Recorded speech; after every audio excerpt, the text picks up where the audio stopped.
ಚುಟುಕು ಸಾಹಿತ್ಯ ನಡೆದು ಬಂದಂತಹ ದಾರಿ, ಈ ಒಂದು ವಿಚಾರವನ್ನ ಮಂಡಿಸಲು ಬರ್ತಾ ಇದ್ದಾರೆ. ಧನ್ಯವಾದಗಳು ನಾಗರತ್ನ. ವೇದಿಕೆಯ ಮೇಲಿರುವ ಎಲ್ಲ ಗಣ್ಯರಿಗೂ ಸಹ ನನ್ನ ನಮನಗಳು. ಹಾಗೆ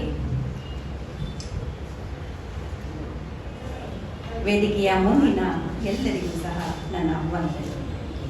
ಬೆಂಗಳೂರು ನಗರ ಜಿಲ್ಲಾ ಚುಟುಕು ಸಾಹಿತ್ಯ ಪರಿಷತ್ತಿನ 16ನೆಯ ಸಮ್ಮೇಳನ ಇದು. ಹಾಗಾಗಿ ಈಗಾಗಲೇ ಪ್ರತಿ ಸಮ್ಮೇಳನದಲ್ಲಿಯೂ ಸಹ ಇದೇ ವಿಷಯಗಳ ಕುರಿತು ವಿಚಾರಗೋಷ್ಠಿಗಳಲ್ಲಿ ಚರ್ಚೆಗಳು, ಮಂಡನೆಗಳು, ಸಂವಾದಗಳು ಇವೆಲ್ಲವನ್ನ ಕೇಳ್ತಾ ಈ ವಿಷಯಗಳ ಕುರಿತು ನಮಗಿಂತ ಹೆಚ್ಚಾಗಿ ನಮ್ಮ ಮುಂದಿರುವಂತಹ ನೀವೇ ಚೆನ್ನಾಗಿ ತಿಳ್ಕೊಂಡಿರ್ತೀರಾ. ಯಾಕೆಂದ್ರೆ ಒಂದು ಮಾತಿದೆ ಅಲ್ವಾ, ಹೊಸ ವೈದ್ಯನಿಗಿಂತ ಹಳೆ ರೋಗಿ ಮೇಲು ಅಂತ. ಹಾಗಾಗಿ ಅಂದ್ರೆ ಈ ಅನುಭವ ಅನ್ನೋದು ನಮ್ಮ ಅರಿವನ್ನ ವಿಸ್ತರಿಸುತ್ತಾ ಹೋಗುತ್ತೆ ಅಂತ ಹೇಳ್ಬೋದು. ಚುಟುಕು ಸಾಹಿತ್ಯ ನಡೆದು ಬಂದ ಹಾದಿ, ಇದನ್ನ ಅಂದ್ರೆ ಇತಿಹಾಸ, ಆ ಚುಟುಕು ಸಾಹಿತ್ಯದ ಇತಿಹಾಸವನ್ನ ನಾವು ಕೆದಕ್ತಾ ಹೋಗ್ತಾ ಇದ್ರೆ ನಿಜವಾಗ್ಲೂ ಅದರ ಆಳ ಮತ್ತು ಅಗಾಧ ಅರಿವಾಗ್ತಾ ಹೋಗುತ್ತೆ. ಅಂದ್ರೆ ಸಾಹಿತ್ಯ ಚುಟುಕಾಗಿರಬಹುದು, ಆದ್ರೆ ಆ ಮಹಾಕಾವ್ಯದಂತ ಅದರ ಒಂದು ವಿಸ್ತಾರ ಅಥವಾ ಆಳ ಹರಿವು ಏನಿದೆ, ಇದು ಈಗ ನನ್ನ ಮುಂದಿರುವಂತಹ ಒಂದು ಸವಾಲು. ಅದನ್ನ ಚುಟುಕಿನಂತೆ ಚುಟುಕಾಗಿ ಆದರೆ ಅರ್ಥಪೂರ್ಣವಾಗಿ ಮತ್ತೆ ಸಾಂದರ್ಭಿಕವಾಗಿ ನಿಮ್ಮ ಮನಸ್ಸಿಗೆ ತಟ್ಟನ್ನು ಇಳಿಯುವಂತೆ ಹೇಳಬೇಕಾದ್ದು ನನ್ನ ಮುಂದಿರುವಂತಹ ಒಂದು ಸವಾಲು. ಚುಟುಕು ಸಾಹಿತ್ಯ ಪ್ರಕಾರ ಹೆಚ್ಚು ಚಾಲ್ತಿಗೆ ಬಂದದ್ದು 60-70 ದಶಕದಿಂದ ಈಚೆಗೆ. ಅದರ ಮೋಹ ಅಥವಾ ಹುಚ್ಚು ಜನರಲ್ಲಿ ಹೆಚ್ಚಾದದ್ದು 1-2 ದಶಕಗಳಿಂದ ಈಚೆಗೆ ಅಂತ ಹೇಳ್ಬೋದು. ಹಾಗಾದ್ರೆ ಚುಟುಕು ಸಾಹಿತ್ಯದ ಒಂದು ಇತಿಹಾಸ ತುಂಬಾ ಹಳೆದೇನೂ ಇಲ್ಲ ಅಲ್ವಾ, 1 ಶತಮಾನವನ್ನು ಸಹ ದಾಟಿಲ್ಲ ಅಲ್ವಾ ಅನ್ನುವಂತಹ ಪ್ರಶ್ನೆಯನ್ನು ನಾವು ನಮಗೆ ಕೇಳ್ಕೊಂಡಾಗ ಖಂಡಿತವಾಗ್ಲೂ ಅಲ್ಲ. ಈ ಚುಟುಕು ಅನ್ನೋದು ಮನುಷ್ಯನ ಸಹಜ ಸ್ವಭಾವ. ಯಾವುದ್ರಲ್ಲಾದ್ರೂ ಸರಿ, ಅಂದ್ರೆ ಮನುಷ್ಯ ಯಾವಾಗಲೂ ಶಾರ್ಟ್ ಕಟ್ ಹುಡುಕ್ತಾ ಇರ್ತಾನೆ. ಅದು ಅವನ ದೈನಂದಿನ ಬದುಕಿನ ಕೆಲಸಗಳಲ್ಲಿರಬಹುದು, ಅಥವಾ ಮನರಂಜನೆಯನ್ನ ಪಡ್ಕೊಳ್ಳೋದ್ರಲ್ಲಿರಬಹುದು, ಅಥವಾ ಸಾಹಿತ್ಯದಲ್ಲಿರಬಹುದು. ಅವನ ಸ್ವಭಾವ ಎಲ್ಲದರಲ್ಲೂ ಚುಟುಕಾಗಿ ನಾವು ಹೇಗೆ ಮಾಡಬಹುದು, ಮುಗಿಸ್ಬೋದು ಅನ್ನೋದು ಹೋಗ್ತಾ ಹೋಗ್ತಾನೆ. ಹಾಗಾಗಿ ಸಾಹಿತ್ಯ ಯಾವತ್ತು ಸೃಷ್ಟಿಯಾಯಿತೋ ಆ ಸಾಹಿತ್ಯದ ಸೃಷ್ಟಿಯ ಜೊತೆಯಲ್ಲಿಯೇ ನಾವು ಚುಟುಕು ಸಾಹಿತ್ಯದ ಒಂದು ಉಗಮವನ್ನು ಕೂಡ ತಳಕು ಹಾಕೊಳ್ತಾ ಹೋಗಬಹುದು. ಚುಟುಕು ಸಾಹಿತ್ಯವನ್ನ ಒಂದು ಸಾಗರ ಅಂತ ನಾವು ಭಾವಿಸೋದಾದ್ರೆ, ಒಂದು ಸಣ್ಣ ಸಣ್ಣ ನದಿಗಳು, ಕಾಲುವೆಗಳು, ಚರಿಗಳು ಇವೆಲ್ಲವನ್ನ ಸಹ ಅದು ಒಳಗೊಳ್ತಾ ವಿಸ್ತಾರವನ್ನ ಹೆಚ್ಚಿಸಿಕೊಳ್ತಾ ಹರಿವನ್ನ ವಿಸ್ತರಿಸಿಕೊಳ್ತಾ ಹೋಗೋದಿದೆಯಲ್ಲ, ಅದು ಅದರಲ್ಲಿ ನಾವು ಸಾಕಷ್ಟು ವೈವಿಧ್ಯಮಯವಾದಂತಹ ಸ್ವರೂಪಗಳನ್ನ, ಪ್ರಕಾರಗಳನ್ನ ನೋಡ್ತಾ ಹೋಗಬಹುದು. ಹಾಗಾಗಿದ್ರಿಂದಲೇ ಚುಟುಕು ಇವತ್ತು ಇಷ್ಟು ವಿಸ್ತಾರವಾದಂತಹ ಒಂದು ಪರಿಧಿಯನ್ನು ರೂಪಿಸಿಕೊಳ್ಳೋದಕ್ಕೆ ಸಾಧ್ಯ ಆಗಿದೆ. 70ರ ದಶಕದಲ್ಲಿ ಏನಾಗ್ತಾ ಇತ್ತು, ಪತ್ರಿಕೆಗಳಲ್ಲಿ ಖಾಲಿ ಜಾಗ ಏನಿದೆ, ಆ ಖಾಲಿ ಜಾಗ ಒಂದು ಸ್ವಲ್ಪ ಜಾಗ ಇದೆಯಲ್ಲ, ಅದನ್ನು ತುಂಬೋದಕ್ಕೋಸ್ಕರ ಯಾವ್ದಾದ್ರು ಒಂದು ಚುಟುಕು ಇದ್ರೆ, ಚುಟುಕು ಕಥೆನೋ ಅಥವಾ ಒಂದು ಚುಟುಕು ಕವನನೋ ಇದ್ರೆ ಒಳ್ಳೆಯದು ಅಂತ ಹುಡುಕ್ತಾ ಇದ್ರು. ಆದರೆ ಇವತ್ತು ಚುಟುಕು ತನಗಾಗಿಯೇ ಪತ್ರಿಕೆಗಳಲ್ಲಿ ಖಾಲಿ ಜಾಗವನ್ನ ಸೃಷ್ಟಿಸಿಕೊಳ್ಳುವಷ್ಟರ ಮಟ್ಟಿಗೆ ಬೆಳೆದಿದೆ ಅಂದ್ರೆ ಇದರ ಜನಪ್ರಿಯತೆ ಹಾಗೂ ಮಹತ್ವ ನಮಗೆ ಅರಿವಾಗಿದೆ. ಏನೆಲ್ಲ ಹೆಸರುಗಳಿಂದ ಕರಿತೀವಿ ನಾವು, ಹನಿಗವನ, ಮಿನಿಗವನ, ಚುಟುಕು, ಚಾಟೋಕ್ತಿ, ಮುಕ್ತಕ, ವಚನ, ಚೌಪದಿ, ತ್ರಿಪದಿ, ಏನೆಲ್ಲ, ಎಪಿಗ್ರಾಮ್, ಲಿಮರಿಕ್, ಹೈಕು, ಇವೆಲ್ಲ ಇನ್ನೂ ಏನೆಲ್ಲ ಹೆಸರುಗಳಿದೆ ಇದಕ್ಕೆ, ಈ ಚುಟುಕು ಸಾಹಿತ್ಯ ಪ್ರಕಾರಕ್ಕೆ. ಅಂದ್ರೆ ನಾಮ ಹಲವು ದೇವನೊಬ್ಬ ಅನ್ನುವಂತೆ ಹಲವಾರು ರಚನೆಯಲ್ಲಿ ವ್ಯತ್ಯಾಸಗಳಿರಬಹುದು, ವೈವಿಧ್ಯತೆಗಳಿರಬಹುದು, ಆದರೂ ಸಹ ಮೂಲ ಆಶಯ ಅಥವಾ ಅಭಿವ್ಯಕ್ತಿಯ ರೀತಿ ಒಂದೇ ಆಗಿರೋದನ್ನು ನಾವು ಇಲ್ಲಿ ಕಾಣಬಹುದು.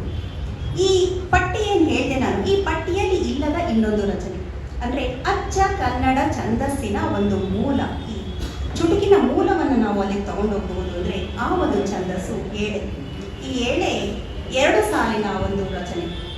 990ರಲ್ಲಿಯೇ ನಾಗವರ್ಮನ ಚೆಂದೋಮುದಿಯಲ್ಲಿ ನಾವು ಇದರ ಒಂದು ಪ್ರಸ್ತಾಪವನ್ನ ನೋಡ್ತೀವಿ, ಏಳೆಯ ಪ್ರಸ್ತಾಪವನ್ನ. ಏಳೆಯ ಒಂದು ಲಕ್ಷಣ ಪದ್ಯವನ್ನ ಸಹ ಕವಿಯಲ್ಲಿ ಕೊಡ್ತಾನೆ. ಕುಜ ಪಕ್ಷ ಪುರಗಣ ವ್ರಜದೊಳಾಯೊಳಕ್ಕೂ ಮಜಗಣ ಮೇಳೆ ಇಬಗತಿ ಅಂತ. ಅಂದ್ರೆ 2 ಮತ್ತು 3 ಗಣಗಳ ಗುಂಪು ಇದು. ಅದರಲ್ಲಿ 6ನೆಯ ಒಂದು ಗಣ ಮಾತ್ರ ಬ್ರಹ್ಮಗಣ, ಅಂದ್ರೆ ಉಳಿದದು ವಿಷ್ಣುಗಣ. ಅಂದ್ರೆ ಈ ಏಳೆ ಏನಿದೆ, ಈ ಏಳೆ ನಮ್ಮ ಒಂದು ಚುಟುಕು ಸಾಹಿತ್ಯ ಅಂತ ನಾವೇನು ಹೇಳ್ತೀವಿ ಅದಕ್ಕೆ ಮೂಲವಾಗಿ ನಮಗೆ ಪ್ರಸ್ತುತ ಸಿಗುವಂತಹ ಒಂದು ಸಾಕ್ಷಿ ಅಂತ ಹೇಳ್ಬೋದು. ಈ ಏಳೆಯೇ ಮುಂದೆ ತ್ರಿಪದಿಗೆ ಅದು ಮೂಲ ಆಗುತ್ತೆ. ಯಾಕೆ ಅಂತಂದ್ರೆ 2 ಸಾಲಿನಿಂದ 3 ಸಾಲಿಗೆ ವಿಸ್ತರಿಸಿಕೊಳ್ಳುವಂತಹ ಗುಣ ಬಂದಿದ್ದು ಅದು ಏಳೆಯಿಂದ. ಇದಕ್ಕೆ ಒಂದು ಸಾಕ್ಷಿ ಅಂತಲೇ ನಾವು ಜಯಕೀರ್ತಿಯ ಚಂದೋನು ಶಾಸನ ಏನಿದೆ ಅದು 1050ರಲ್ಲಿ ಬಂದಂತಹದ್ದು. ಅದರಲ್ಲಿ ಅವನು ಹೇಳ್ತಾನೆ, ಒಂದು ಶ್ಲೋಕವನ್ನ ಹೇಳ್ತಾನೆ, ತ್ರಿಪದಿ ತೃತೀಯಾಂ ರಾವಪಮು ಇಂಚಿ ತೈಲೇತಿ ಸುಪಟಿತ ಗೇಯ ವಿಧ ಜನೈಹಿ. ಅಂದ್ರೆ 3ನೇ ಪಾದವನ್ನ ನಾವು ಬಿಟ್ಟುಬಿಟ್ರೆ ಆಗ ಈ ತ್ರಿಪದಿನೇ 7 ಆಗುತ್ತೆ ಅನ್ನೋದನ್ನ ಎಷ್ಟು ಚೆನ್ನಾಗಿ ಹೇಳ್ತಾನೆ ಅಂತಂದ್ರೆ, ಇದು ನಾನೆಲ್ಲ ಹೇಳಿದ್ದು ಗೇಯ ಗುಣಿಗಳಾದಂತಹ ಜನರು ಹೇಳಿದ್ದಾರೆ ಅಂತ ಹೇಳ್ತಾನೆ. ಅಂದ್ರೆ ಛಂದಶಾಸ್ತ್ರದ ನಿಯಮಗಳಲ್ಲಿ ಸ್ಥಾನವನ್ನ ಪಡ್ಕೋಬೇಕಾದ್ರೆ ಅದರ ಪ್ರಾಚೀನತೆ, ಅದಕ್ಕೋಸ್ಕರ ನಾನು ಇವೆಲ್ಲವನ್ನ ಹೇಳ್ತಾ ಇರೋದು. ಅಂದ್ರೆ ಈ ಚುಟುಕಿನ ಪ್ರಾಚೀನತೆಯನ್ನು ನಾವು ಅದಕ್ಕೂ ಹಿಂದೆ ತಗೊಂಡು ಹೋಗ್ಬೋದಾಗುತ್ತೆ. ಯಾವುದೇ ಒಂದು ಸಾಹಿತ್ಯ ಪ್ರಕಾರ ಜನಾನುರಾಗಿಯಾಗಿ ಬೆಳೆದು ಬಂದಾಗ ತನ್ನ ಸ್ಥಾನವನ್ನು ಗಟ್ಟಿಯಾಗಿ ಗುರುತಿಸ್ಕೊಳ್ಳೋದಕ್ಕೆ ಸಾಧ್ಯ ಆಗುತ್ತೆ. ಹಾಗೆ ಛಂದಸ್ಸಿನಲ್ಲಿ ಅದರ ಲಕ್ಷಣಗಳನ್ನು ಕುರಿತು ನಾವು ಚರ್ಚಿಸಬೇಕು ಅಂತಂದ್ರೆ ಅದು ಆ ಸ್ಥಾನವನ್ನು ಪಡ್ಕೊಂಡಿರ್ಬೇಕು ಅಂತಂದ್ರೆ ಅದರ ಒಂದು ಇತಿಹಾಸ ಸಾಕಷ್ಟು ಇರಬೇಕು. ಬಹಳ ಹಿಂದಿನಿಂದ ಅದು ನಮ್ಮಲ್ಲಿ ಬಳಕೆಯಲ್ಲಿರಬೇಕು. ಇನ್ನು ತ್ರಿಪದಿಯ ವಿಷಯಕ್ಕೆ ಬಂದ್ರೆ ನಾವು ತ್ರಿಪದಿಯ ಒಂದು ಪ್ರಾಚೀನತೆಗೆ ಸಾಕ್ಷಿ ನಮಗೆ ಎಲ್ರಿಗೂ ಗೊತ್ತೇ ಇದೆ. ನಮ್ಮ 7ನೇ ಶತಮಾನದ ಕಪ್ಪೆ ಅರಗಟ್ಟನ ಬಾದಾಮಿ ಶಾಸನ ಏನಿದೆ ಅಲ್ಲಿ ನಮಗೆ ತ್ರಿಪದಿಗಳು ಸಾಕ್ಷಿಯಾಗಿ ಸಿಗ್ತವೆ. ಆದರೆ ಇವು ಶಿಷ್ಟ ತ್ರಿಪದಿಗಳು. ಈ ಶಿಷ್ಟ ತ್ರಿಪದಿಗಳು ನಮಗೆ ಸಿಗೋದಕ್ಕೆ ಮುಂಚೆನೇ ಜನಪದ ತ್ರಿಪದಿಗಳು ನಮ್ಮಲ್ಲಿ ಅನೂಚಾನವಾಗಿ ವಂಶ ಪಾರಂಪರ್ಯವಾಗಿ ನಮ್ಮ ಜೊತೆನೆ ಬೆಳೀತಾ ಬಂದಿರೋದನ್ನ ನಾವು ನೆನಪು ಮಾಡ್ಕೋಬಹುದು. ಯಾಕೆಂದ್ರೆ ದೈನಂದಿನ ಬದುಕಿನಲ್ಲಿ ಜನಪದರು ಹೇಗೆ ತಮ್ಮ ಒಂದು ಶ್ರಮವನ್ನ ಮರೀಲಿಕ್ಕೆ, ಹಾಗೆ ತಮ್ಮ ಒಂದು ಕೆಲಸಗಳ ಮಧ್ಯೆಯೂ ಸಂತೋಷವನ್ನು ಹುಡುಕೊಳ್ಳೋದಕ್ಕೆ ಹೇಗೆ ಈ ತ್ರಿಪದಿಗಳ ರಚನೆಯನ್ನು ಬಹಳ ಸರಾಗವಾಗಿ ನಡೆಸ್ಕೊಂಡು ಬಂದಿದ್ದಾರೆ, ಅದು ಅವರಲ್ಲಿ ಹೇಗಿತ್ತು ಅನ್ನೋದು ನಮ್ಮ ಈ ಚುಟುಕಿನ ಇತಿಹಾಸಕ್ಕೆ ಒಂದಷ್ಟು ಮಹತ್ವವನ್ನು ನೀಡುವಂತಹದ್ದು. ಹೇಳಬೇಕು ಅಂತಂದ್ರೆ, ಬೆಳೆದಾಗ ನಾನಿದ್ದು ಯಾರ್ಯಾರ ನೆನೆಯಾಲಿ ಎಳ್ಳು ಜೀರಿಗೆ ಬೆಳೆಯೋಳ ಭೂಮ್ತಾಯ ಎದ್ದೊಂದು ಗಳಿಗೆ ನೆನೆದೇನು ಅಂತ. ಎದ್ದ ತಕ್ಷಣ ಆರಂಭವಾದರೆ ಈ ತ್ರಿಪದಿಗಳು ಜನಪದರ ಬದುಕಿನಲ್ಲಿ ಹೇಗೆ ರಾತ್ರಿಯ ತನಕ ಅವರ ಬಾಯಲ್ಲಿ ನರೀತಾ ಇದ್ವು ಅನ್ನೋದನ್ನ ನಾವು ಇಲ್ಲಿ ಗಮನಿಸ್ತಾ ಬರ್ಬೋದು. ಹೀಗೆ ಮುಂದೆ ಈ ತ್ರಿಪದಿ ಏನಿದೆ, ತ್ರಿಪದಿಯೇ ಚೌಪದಿಗೆ ಮೆಟ್ಟಿಲಾಯಿತು. 3 ಸಾಲಿನಿಂದ 4 ಸಾಲಿಗೆ ಅದರ ರಚನೆ ವಿಸ್ತರಿಸ್ತಾ ಹೋಗುತ್ತೆ. ಈ ಚೌಪದಿಗಳಿಗೆ ನಾವು ಸಾಕಷ್ಟು ಉದಾಹರಣೆಗಳನ್ನ ನಾವು ಕಾಣಬಹುದು. ಇನ್ನು ಮಹಾಕಾವ್ಯದ ರಚನೆಯಲ್ಲಿ ಆ ರಚನೆಗೆ ನಾಂದಿಯಾದದ್ದು ಈ ಚೌಪದಿಗಳು, 4 ಸಾಲಿನ ರಚನೆಗಳು. ಇದರಲ್ಲಿ ಸಾಕಷ್ಟು ವೈವಿಧ್ಯಮಯವಾದ ಸ್ವರೂಪಗಳನ್ನು ನಾವು ವೃತ್ತವನ್ನು ನೋಡಬಹುದು, ಕಂದವನ್ನು ನೋಡಬಹುದು, ಹಾಗೆ ಸಾಂಗತ್ಯವನ್ನು ನೋಡಬಹುದು, ಇವೆಲ್ಲವನ್ನ ಸಹ ನೋಡಬಹುದು. ನಾನು ಇಲ್ಲಿ ಕೇವಲ ಅಚ್ಚ ಕನ್ನಡ ಛಂದಸ್ಸಿನ ದೇಸಿ ರೂಪಗಳನ್ನು ಮಾತ್ರ ಕೊಡ್ತಾ ಬರ್ತಾ ಇದ್ದೀನಿ ಸಾಂಕೇತಿಕವಾಗಿ. ಹಾಗಾಗಿ ಈ ಒಂದು ಹಿನ್ನೆಲೆಯಲ್ಲಿ ನೋಡ್ತಾ ಬರೋದಾದ್ರೆ ಒಂದು ಉದಾಹರಣೆ ಅಂತಂದ್ರೆ ತ್ರಿಪದಿ. ಆ ತ್ರಿಪದಿ ಹೇಗೆ 3 ಸಾಲಿನಲ್ಲಿ ಲೋಕಮೀಮಾಂಸೆಯನ್ನ ಅನುಭವಜನ್ಯವಾದ ಗುಣದಿಂದ ಹೇಗೆ ಕಟ್ಟಿಕೊಡೋದಕ್ಕೆ ಸಾಧ್ಯ ಅನ್ನೋದನ್ನ ನಾವು ಸರ್ವಜ್ಞನ ಒಂದು ತ್ರಿಪದಿಯ ಮೂಲಕ ನಿಮ್ಮ ಮುಂದೆ ಹೇಳೋದಕ್ಕೆ ಇಷ್ಟಪಡ್ತೀನಿ. ಹೇಗೆ ಅಂದ್ರೆ ಇವತ್ತಿಗೂ ಸಹ ಯಾಕೆ ನಮಗೆ ಪ್ರಸ್ತುತ ಅನ್ಸುತ್ತೆ ಸರ್ವಜ್ಞನ ವಚನಗಳು ಅಂತಂದ್ರೆ, ಇಲ್ಲಿ ಯಾವ ವಚನವನ್ನ ತಗೊಂಡ್ರೂ ಸಹ ಅದು ಹೇರಲ್ಪಟ್ಟ ಹೇಳಿಕೆ ಅಂತ ನಮಗೆ ಎಲ್ಲಿಯೂ ಸಹ ನಮಗೆ ಅನ್ಸೋದೇ ಇಲ್ಲ. ಅಷ್ಟು ಆಪ್ತವಾದಂತಹ ರಚನೆಗಳನ್ನ ನಾವು ಇಲ್ಲಿ ಸರ್ವಜ್ಞನಲ್ಲಿ ಕಾಣಬಹುದು. ಅಂತಹ ಒಂದು ವಚನ ಅಂತಂದ್ರೆ, ಒಡಲೆಂಬ ಹುತ್ತಕ್ಕೆ ನುಡಿ ನಾಲಿಗೆ ಸರ್ಪ, ಕಡು ರೋಷವೆಂಬ ವಿಷ ಬೇರೆ ಸಮತೆ ಕಾರುಣಿಗನಂತಕ್ಕೂ ಸರ್ವಜ್ಞ ಅಂತ ಹೇಳ್ತಾನೆ. ಅಂದ್ರೆ ಬದುಕನ್ನ ಇಷ್ಟು ಸಮರ್ಥವಾಗಿ ಕಟ್ಟಿಕೊಡ್ಲಿಕ್ಕೆ ಸಾಧ್ಯ ಆಗ್ತಿದೆ ಅಂತಂದ್ರೆ ಈ ಒಂದು ಚುಟುಕು, ಈ 3 ಸಾಲಿನ ರಚನೆಗೆ ಅದರ ಒಂದು ಅಗಾಧತೆಯನ್ನು ನಾವು ಅರ್ಥ ಮಾಡ್ಕೋಬಹುದು. ಅಂತಹ ಒಂದು ತ್ರಿಪದಿಗೆ ಶಕ್ತಿಯನ್ನು ತುಂಬಿದವನು ಸರ್ವಜ್ಞ. ಇನ್ನು ನಾವು ಸಂಜೆ ಹೊನ್ನಮ್ಮನನ್ನು ಸಹ ಈ ನಿಟ್ಟಿನಲ್ಲಿ ನೆನಪು ಮಾಡ್ಕೋಬಹುದು. ಅವಳ ಹದಿಪದೆಯ ಧರ್ಮದ ಮೂಲಕ ಇದು 4 ಸಾಲಿನ ರಚನೆಗಳಿಗೆ ಒಂದು ಉದಾಹರಣೆ ಕೊಡೋದಾದ್ರೆ, ಇವತ್ತಿಗೂ ನಾವು ಈ ಕವನವನ್ನ ನಮ್ಮ ಕಾಲಘಟ್ಟದಲ್ಲೂ ಸಹ ನಮ್ಮ ಮಾತುಗಳಲ್ಲಿ ನಮ್ಮ ಒಂದು ವೈಚಾರಿಕ ವಿಷಯಗಳನ್ನ ಪ್ರಸ್ತುತಪಡಿಸಬೇಕಾದ್ರೂ ಕೂಡ ನೆನಪು ಮಾಡ್ಕೊಳ್ತೀವಿ ಅಂತಂದ್ರೆ ಒಂದು ಕವನ ಎಲ್ಲಿದೆ ನೋಡಿ. ಕುವರನಾದೊಡೆ ಬಂದ ಗುಣವೇನದರಿಂದ ಕುವರಿಯಾದೊಡೆ ಕುಂದೇನು, ಇವರೀರ್ವರೊಳು ಏಳಿಗೆ ಒಡೆದವರಿಂದ ಸವನಿಪುದು ಇಹಪರ ಸೌಖ್ಯ ಅಂತ ಹೇಳ್ತಾಳೆ. ಇನ್ನು ಈ ನಿಟ್ಟಿನಲ್ಲಿ ನಾವು ಸೋಮೇಶ್ವರ ಶತಕವನ್ನ ನೆನಪು ಮಾಡ್ಕೋಬಹುದು. ಹಾಗೆ DVG ಅವರ ಮುಕ್ತಕಗಳನ್ನು ಸಹ ನಾವು ನೆನಪು ಮಾಡ್ಕೋಬಹುದು. ಇನ್ನು ಆಧುನಿಕ ಒಂದು ಇದಕ್ಕೆ ಬಂದ್ರೆ ನಾವು SV ಪರಮೇಶ್ವರ ಭಟ್ರನ್ನ ನಾವು ಈ ಸಾಲಿನಲ್ಲಿ ನೆನಪು ಮಾಡ್ಕೋಬಹುದು. ಯಾಕೆಂದ್ರೆ 1968ರಲ್ಲಿಯೇ ಅವರು ತುಂಬೆ ಹೂವು ಅನ್ನುವಂತಹ ಒಂದು ಕೃತಿಯನ್ನ ಕೊಟ್ಟಿದ್ದಾರೆ. ಇದು ಯಾವ ಒಂದು ಏಳೆ ಅತ್ಯಂತ ಪ್ರಾಚೀನವಾದಂತಹದ್ದು. ಆ ಏಳೆಗೆ ಮರುಜೀವವನ್ನು ಕೊಟ್ಟು ಅವರು 700 ಏಳೆಗಳ ಒಂದು ಸ್ವತಂತ್ರ ಕೃತಿಯನ್ನು ನಮಗೆ ಕೊಟ್ಟಿದ್ದಾರೆ. ಅದಾದ ನಂತರ ಚೌಪದಿಗಳನ್ನು ಸಹ ಇವರು ರಚನೆ ಮಾಡಿದ್ದಾರೆ.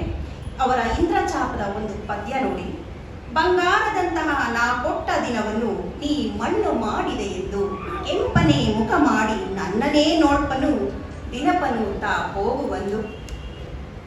ಇನ್ನು ಹೇಳಬೇಕು ಅಂದ್ರೆ ಕೆಲವರು ವಚನಗಳನ್ನ ಈ ಸಾಲಿನಲ್ಲಿ ತರ್ತಾರೆ ಈ ಚುಟುಕುಗಳಿಗೆ ಮೂಲ. ಆದರೆ ಖಂಡಿತವಾಗ್ಲೂ ಅದಲ್ಲ.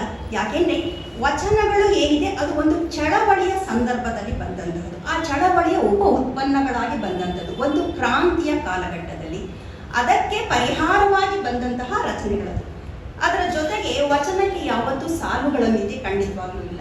2, 4, 6, 8, 10, 15 ಅದು ವಿಸ್ತರಿಸಿಕೊಂಡು 40 ಆಗಬಹುದು, 4 ಪುಟಗಳಿಗೂ ಸಹ ಹೋಗಬಹುದು. ಹಾಗಾಗಿ ಆದರೆ ನಮಗೆ ಚುಟುಕಿಗೆ ಸಾಲುಗಳ ಮಿತಿ ಇದೆ, ಅಕ್ಷರಗಳ ಮಿತಿ ಇದೆ. ಇದು ಸಾಂದರ್ಭಿಕವಾಗಿ ರಚನೆಯಾದಂತಹದ್ದು, ವ್ಯಕ್ತಿಗಳ ಒಂದು ಪ್ರತಿಯೊಬ್ಬ ವ್ಯಕ್ತಿಯ ಚಿಂತನೆಗಳನ್ನ ವ್ಯಕ್ತಪಡಿಸುವಂತಹದ್ದು. ಹಾಗಾಗಿ ನಾವು ವಚನಗಳನ್ನ ಚುಟುಕಿನ ಮೂಲಕ್ಕೆ ತಳಕು ಹಾಕೋದಕ್ಕೆ ಸಾಧ್ಯ ಆಗೋದಿಲ್ಲ. ಇನ್ನು ಪಾಶ್ಚಾತ್ಯ ಮೂಲಗಳನ್ನ ನಾವು ಹುಡುಕೊಂಡು ಹೋದ್ರೆ ಚುಟುಕಿಗೆ ಲಿಮೆರಿಕ್ ಸಿಗುತ್ತೆ, ಎಪಿಗ್ರಾಮ್ ಸಿಗುತ್ತೆ, ಹೈಕು ಸಿಗುತ್ತೆ, ಜಪಾನಿನ ಹೈಕುಗಳು ಸಿಗುತ್ತೆ.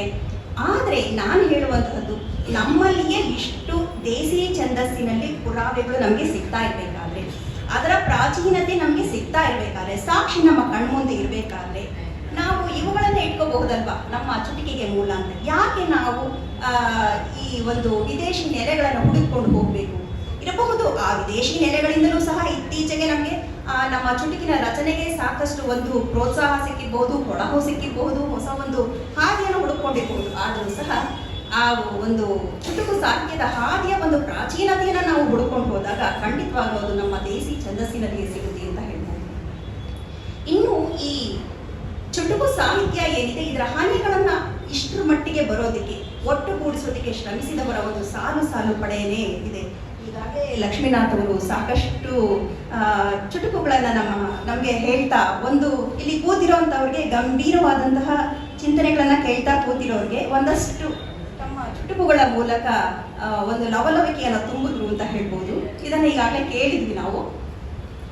ಆದರೆ ಈ ಚುಟುಕುಗಳು ಕ್ಷಣದಲ್ಲಿ ನಮ್ಮ ಮನಸ್ಸನ್ನ ಹಿಡಿಯಬಲ್ಲಂತಹ ಒಂದು ರಚನೆಗಳಾದರೂ ಸಹ ಒಂದು ಸ್ಪಷ್ಟವಾಗಿ ನಾವು ತಿಳ್ಕೋಬೇಕು, ಯಾವ ರಚನೆಗಳು ತಾತ್ವಿಕವಾಗಿ ಗಂಭೀರವಾದಂತಹದೋ ಅಂಥವು ಮಾತ್ರವೇ ಇವತ್ತಿನವರೆಗೂ ನಮ್ಮಲ್ಲಿ ಉಳ್ಕೊಂಡು ಬಂದಿರೋದು. ಆ ಗಂಭೀರತೆ ಇಲ್ಲದೆ ಕೇವಲ ಲಘುವಾದಂತಹ ಒಂದು ಗುಣವನ್ನ ಯಾವ ರಚನೆಗಳು ಹೊಂದಿದೆ ಅವು ಇವತ್ತು ನಮಗೆ ಗಾಳಿಯಲ್ಲಿ ತೇಲಿ ಹೋಗಿವೆ, ನಮ್ಮ ಜೊತೆ ಇವತ್ತು ಇಲ್ಲ.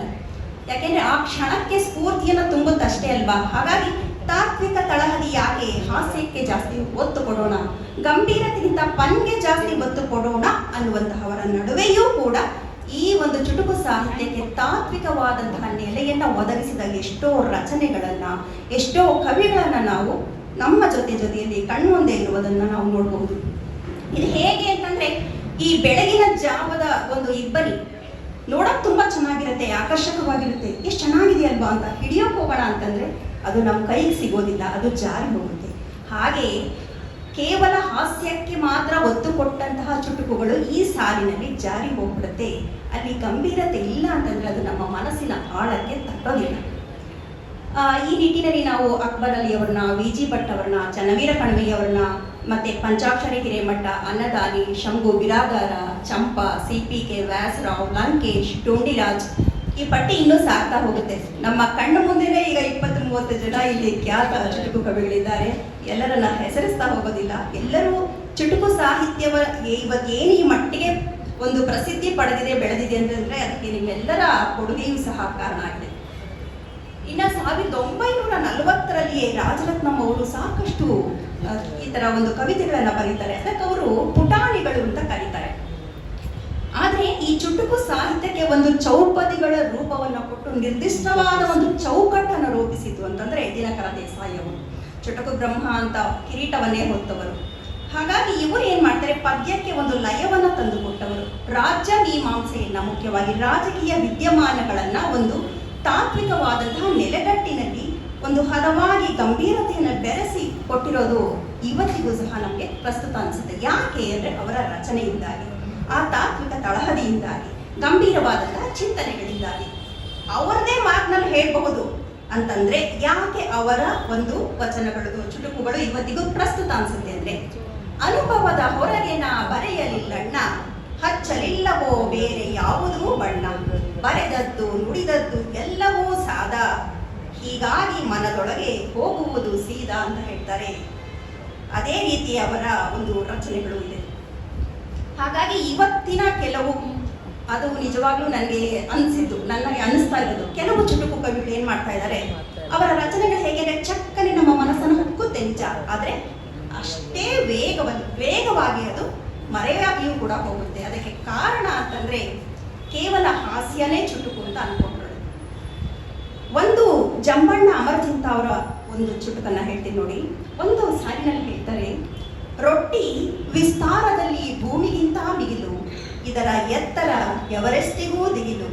ಅಂದ್ರೆ ಸಂವೇದನಾಶೀಲವಾಗಿ ಮೂಡಿ ಬಂದಂತಹ ಇಂಥವು ಹಾಸ್ಯವನ್ನ ಹೊರತಾಗಿಸಿಯೂ ಸಹ ಗೆಲ್ಲಬಲ್ಲಂತಹ ಹಾದಿಯನ್ನ ಚುಟುಕುಗಳಿಗೆ ನಿರ್ಮಿಸಿಕೊಟ್ಟಿದೆ ಅಂತ ಹೇಳ್ಬಹುದು. ಶಾಂತರಸರು ಹಾಗೆ ಅವರ ಪುತ್ರಿ ಮುಕ್ತಾಯಕ್ಕ ಅವರು ಸಹ ಗಜಲ್ಗಳ ಜೊತೆಯಲ್ಲೇ ಈ ಚುಟುಕುಗಳಲ್ಲೂ ಸಹ ಪ್ರಯೋಗಾತ್ಮಕವಾಗಿ ತೆಗೆದುಕೊಂಡು ಯಶಸ್ವಿಯಾಗಿರುವಂತಹವರು. ಈ ನಿಟ್ಟಿನಲ್ಲಿ ಸಾಕಷ್ಟು ದೊಡ್ಡ ದೊಡ್ಡ ಕವಿಗಳನ್ನು ಸಹ ನಾವು ನೋಡಬಹುದು ಇಂತಹ ಪ್ರಯೋಗಗಳನ್ನ ಮಾಡಿರೋದ್ರಲ್ಲಿ.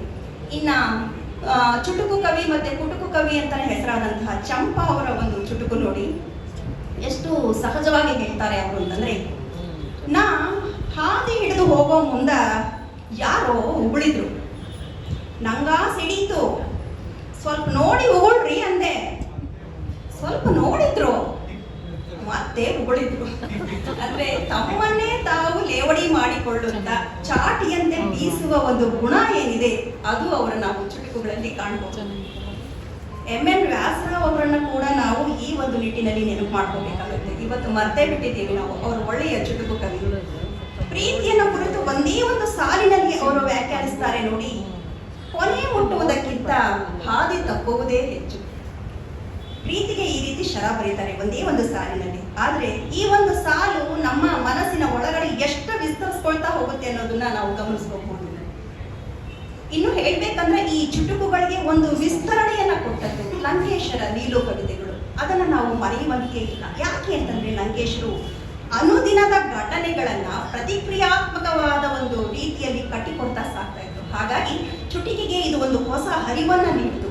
ವೈಚಾರಿಕತೆ ಹಾಗೂ ಸಂದೇಶ ಎರಡನ್ನೂ ಕೊಟ್ಟಂತಹ ಒಂದು ಸತ್ವಭರಿತವಾದಂತಹ ರಚನೆ ಅವರಲ್ಲಿ ಕಾಣಬಹುದು ನಾವು. ಒಂದು ನೋಡಿ, ನಿನ್ನ ವಿದ್ಯೆಗೆ ಬದಲು ನಿನ್ನ ಲಜ್ಜೆ ನಡೆಸಿದಂತೆ ಬದುಕು ಅಂತ ಹೇಳ್ತಾರೆ ಲಂಕೇಶರು. ಹಾಗಾಗಿ ಇಂತಹ ರಚನೆಗಳನ್ನ ಮುಂದಿಟ್ಟುಕೊಂಡೇ ನಾವು ಮುಂದುವರೆದಾಗ ಆಗ್ಲೇ ನಮಗೆ ಚುಟುಕು ಸಾಹಿತ್ಯದ ಒಂದು ಏನು ಹಾದಿ ಏನಿದೆ ಹಾದಿಯನ್ನು ಅರ್ಥ ಮಾಡ್ಕೊಳ್ಳಿಕ್ಕೆ ಸಾಧ್ಯ ಆಗಿದೆ. ಅಂದ್ರೆ ಈ ಚುಟುಕು ಸಾಹಿತ್ಯದ ಬಗ್ಗೆ ಇತಿಹಾಸದ ಬಗ್ಗೆ ನಾನು ಹೇಳುವಾಗ ಒಬ್ಬರನ್ನ ನಾನು ಹೇಳಲಿಕ್ಕೆ ಬೇಕು. ಅವರು ನನ್ನ ಮೆಚ್ಚಿನ ಚುಟುಕು ಕವಿಗಳು ಸಹ ಹೌದು. ಯಾಕೆ ಅಂತಂದ್ರೆ ಅವರು ಚರಗರಹಳ್ಳಿ ಶಿವಶಂಕರ್ ಅವರು ಬೌದ್ಧಿಕತೆ ಮತ್ತೆ ತಾತ್ವಿಕತೆ ಈ ಎರಡನ್ನು ಒಳಗೊಂಡ ನೆಲಗಟ್ಟಿನಲ್ಲಿ ಹೇಗೆ ಆನುಭಾವಿಕ ದರ್ಶನವನ್ನ ನಾವು ಕಟ್ಟಿಕೊಡ್ತಾ ಹೋಗ್ತಾರೆ ಅಂದ್ರೆ ಎಷ್ಟು ಅದ್ಭುತವಾಗಿ ಕಾಣಿಸ್ತಾರೆ ಅವರು ನಮ್ಗೆ. ಅದನ್ನ ಸಾರ್ವಕಾಲಿಕ ಸತ್ಯವನ್ನ ಹೇಳ್ತಾ ಹೋಗ್ತಾರೆ. ಈಗಾಗಲೇ ಇದೇ ಒಂದು 4 ಸಾಲಿನ ರಚನೆಯನ್ನ ನಮ್ಮ ಇವರು ಹೇಳಿದ್ರು. ಅದನ್ನೇ ನಾನು ಮತ್ತೆ ಉದಾಹರಿಸೋದಕ್ಕೆ ಇಷ್ಟಪಡ್ತೀನಿ. ಏರಿದರೆ ಮಂಚ ಗದ್ದುಗೆ ಸಿಂಹಾಸನ, ಹೆಚ್ಚೆಂದರೆ 2-3 ಅಡಿ ಮೇಲೆ. ಅಂದ್ರೆ ಈ 4 ಸಾಲುಗಳಲ್ಲಿ ಅವರು ಹೇಗೆ ಕಟ್ಟಿಕೊಡ್ತಾರೆ ಅಂತಂದ್ರೆ ನಾವು ನೋಡಬಹುದು. ಇದರಲ್ಲಿ ಬೌದ್ಧಿಕತೆ ಅದರ ಜೊತೆ ತಾತ್ವಿಕತೆ ಹೇಗಿದೆ, ಅದರ ಜೊತೆ ಅನುಭಾವಿಕ ನೆಲೆಯನ್ನ ಕೂಡ ಅವ್ರು ಹೇಗೆ ಕಟ್ಟಿಕೊಡ್ತಾರೆ ಅಂತ. ಇನ್ನ ಡೊಂಡಿರಾಜ್ ಅವರಂತೂ ಪನ್ ಹಾಗೂ ಪಂಚ್ ಈ ಎರಡಕ್ಕೆ ಹೆಚ್ಚು ಒತ್ತು ಕೊಟ್ಟಂತೆ ಹಾಸ್ಯಮಯವಾದ ರಚನೆಗಳಿಗಾಗಿ ಅವರು ಹೆಸರಾದವರು. ಇವತ್ತಿಗೂ ಎಲ್ಲರ ಒಂದು ನಾಲಿಗೆಯಲ್ಲಿ ನಲಿಯುವಂತಹ ರಚನೆಗಳು. ಅವರನ್ನ ಅನುಸರಿಸಿ ಅದೇ ಹಾದಿಯಲ್ಲಿ ಬರಿತಾ ಇರುವಂತಹವರ ದಂಡು ಇವತ್ತು ಸಾಕಷ್ಟು ವಿಸ್ತಾರವಾಗಿದೆ. ಇನ್ನು ಈ ಹಾದಿ ಬಗ್ಗೆ ಮಾತಾಡಬೇಕಾದರೆ ಒಬ್ಬ ವ್ಯಕ್ತಿಯ ಬಗ್ಗೆ ಹೇಳದೇ ಇದ್ರೆ ಅದು ಒಂದು ಈ ವಿಚಾರ ಅಪೂರ್ಣವಾಗುತ್ತೆ ಅಂತ. ಅದು ನಮ್ಮ ಡಾಕ್ಟರ್ MG ಅದಾರಸ್ ಅವರು. ಯಾಕೆ ಅಂತಂದ್ರೆ ಎಲ್ಲರೂ ಏನ್ ಮಾಡ್ತಾರೆ, ಚುಟುಕುಗಳ ರಚನೆಯ ಮೂಲಕ ತಮ್ಮ ನೆಲೆಯನ್ನ ಕಂಡುಕೊಂಡ್ರೆ ಇವರು ಚುಟುಕು ಸಾಹಿತ್ಯಕ್ಕೆ ಒಂದು ನೆಲೆಯನ್ನ ಕಲ್ಪಿಸೋದಿಕ್ಕೆ ರಾಜ್ಯ ಮಟ್ಟದಲ್ಲಿ ಒಂದು ಚುಟುಕು ಸಾಹಿತ್ಯ ಪರಿಷತ್ತನ್ನ ಕಟ್ಟಿ ಅದು ಇವತ್ತು ರಾಜ್ಯದಾದ್ಯಂತ ವಿಸ್ತರಿಸ್ಕೊಳ್ತಾ ಹೋಗೋದಿಕ್ಕೆ ಅವಕಾಶ ಮಾಡಿಕೊಟ್ಟಿದ್ದಾರೆ. ಯುವ ಜನತೆಗೆ ಒಂದು ಚುಟುಕು ಸಾಹಿತ್ಯ ಕ್ಷೇತ್ರದಲ್ಲಿ ಒಂದು ಅವಕಾಶವನ್ನ ಕಲ್ಪಿಸಿದ್ದು ಮಾತ್ರವಲ್ಲ, ವೇದಿಕೆಯನ್ನು ಸಹ ನಿರ್ಮಿಸಿಕೊಟ್ಟಿದ್ದಾರೆ. ಇದು ನಿಜವಾಗ್ಲೂ ಸಹ ಚುಟುಕು ಸಾಹಿತ್ಯ ಇಷ್ಟರ ಮಟ್ಟಿಗೆ ಬೆಳೆಯೋದಕ್ಕೆ ಹರಿವನ್ನ ವಿಸ್ತರಿಸ್ಕೊಳ್ಳೋದಕ್ಕೆ ಸಾಧ್ಯ ಆಯಿತು. ಅವರ ಒಂದು ಚುಟುಕು, ತಾಯಿಯ ಗರ್ಭದಿಂದ ಬಂದಾಗ ಉಸಿರಿತ್ತು, ಕಾಯಕ ಮುಗಿಸಿ ಹೊರಟಾಗ ಹೆಸರಿತ್ತು ಜಗದೆಲ್ಲಡೆ. ಹೇಗೆ ಬದುಕಬೇಕು ಅನ್ನೋದನ್ನ ಸದ್ದಿಲ್ಲದಂತೆ ಹೇಳುವಂತಹ ಈ ಒಂದು ಚುಟುಕು ನೋಡಿ. ಈ ನಿಟ್ಟಿನಲ್ಲಿ ನಾವು ರತ್ನ ಹಾಲಪ್ಪಗೌಡ ಅವರನ್ನೂ ಕೂಡ ಮರೆಯುವಂತಿಲ್ಲ. ಅಂದ್ರೆ ಈ ಎಲ್ಲರ ಒಂದು ಏನು ಕೊಡುಗೆ ಏನಿದೆ ಅದು ಈ ಚುಟುಕು ಸಾಹಿತ್ಯದ ಒಂದು ಹಾದಿಯನ್ನ ಸುಗಮಗೊಳಿಸ್ತಾ ಇಷ್ಟರ ಮಟ್ಟಿಗೆ ತಗೊಂಡು ಬಂತು ಅಂತ ಹೇಳ್ಬೋದು. ಹಾಗಾಗಿ ಚುಟುಕು ಅನ್ನೋದು ಖಂಡಿತವಾಗ್ಲೂ ಮೊಮೆಂಟ್ಸ್ ಮಾನ್ಯುಮೆಂಟ್ ಅಲ್ಲ.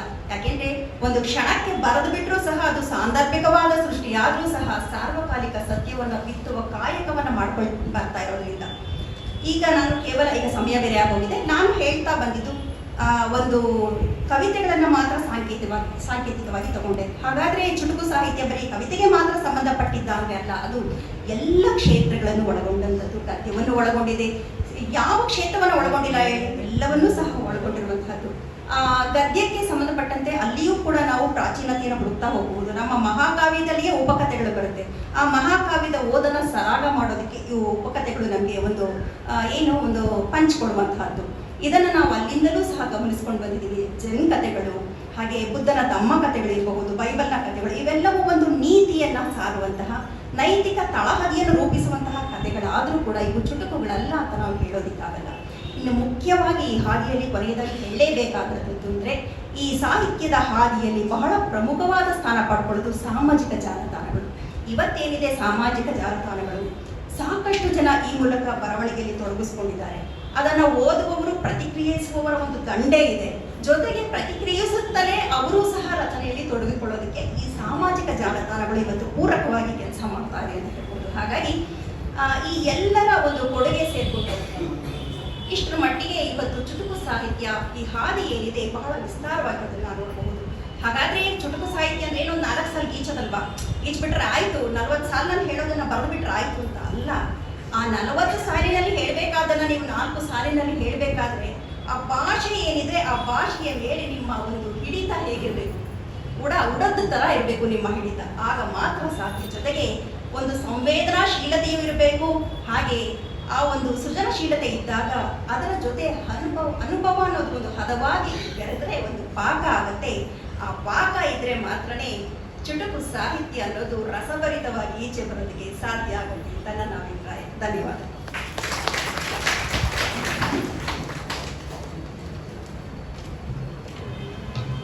ನಮ್ಮ ಸುತ್ತಮುತ್ತ ಕಾಣುವ ವಸ್ತುಗಳು ಎಷ್ಟು